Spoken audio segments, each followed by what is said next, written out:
ये ब्रह्म ज्ञान तो सारे भ्रम तोड़ता है। एक संसार में हम तो पल पल में भ्रम बना लेते हैं। कोई पुराने समय में अगर कोई चीज़ उस समय वैलिड हो, उस समय वो चीज़ उस तरह हो, उस चीज़ का पर आज अगर कोई मायने नहीं और उसको फिर भी करते जाना, तो ये तो कहीं की समझदारी नहीं होगी। जैसे अगर आज बिजली आ गई है घरों में, तो आज तो हमें एक स्विच जलाना है, हमारे पंखे भी चलेंगे, हमारी लाइट भी चलेगी। पर पहले का समय जब इलेक्ट्रिसिटी ही नहीं थी, तो वहीं एक मशालों का, एक दियों का, एक उस तरह लालटेन इत्यादि के एक उजाला इस रूप में। पर आज अगर घर में लाइट है तो भी हम कहें नहीं, वो पुरातन समय का ही ठीक है, एक होते हुए भी प्रयोग ना करें, तो वो तो समझदारी नहीं है।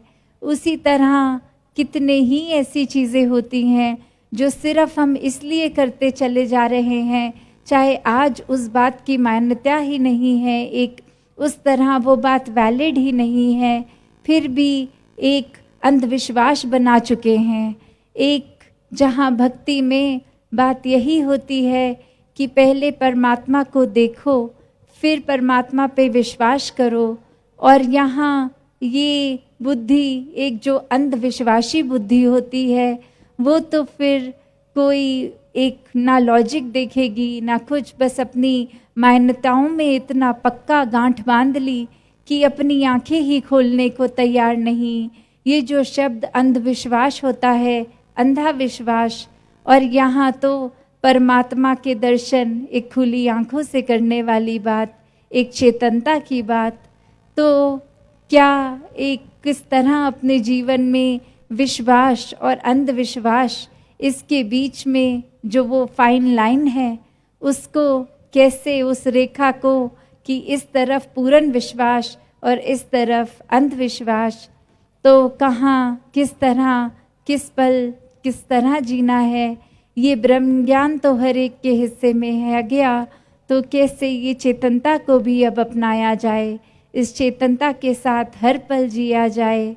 जैसे एक अंधविश्वास की ही जहाँ बात हो रही है, ये कहानी भी सभी ने सुनी ही होगी, पर दासी फिर से दोहराती है कि एक विवाह के समय एक घर में शादी का माहौल, और वहाँ एक सारे गेस्ट भी आए हैं, एक सारे अतिथि सब अब खाने के लिए तैयारी में, और वहाँ एक बिल्ली का बच्चा किसी की टांगों में आ रहा है, किसी के कपड़ों को उलझा रहा है, एक चलने में एक थोड़ी रुकावट आ रही है। और वहीं उस घर के बड़े बुजुर्ग ने उस समय के लिए एक टोकरी में उस बिल्ली के बच्चे को डाल दिया कि अतिथि जब चले जाएंगे तो वो बिल्ली का बच्चा निकाल लेंगे वापस बाहर, और तब तक कि किसी को कष्ट ना हो, उसको एक साइड में बंद कर दिया। और वहीं वो विवाह का समय और नहीं बहू घर में प्रवेश करती है, उसने ये चीज़ देख ली कि एक टोकरी में बिल्ली का बच्चा है। और फिर आगे चल के जब वो बड़ी हुई और वो अपने घर में विवाह करवा रही अपने बच्चों का, तो अब उस समय एक इसको प्रथा ही मान लिया, अंधविश्वास ही मान लिया कि शायद एक बिल्ली का बच्चा टोकरी में होना शुभ होगा, इसीलिए शायद हमारे बड़ों ने किया होगा ऐसा हमारे विवाह के समय।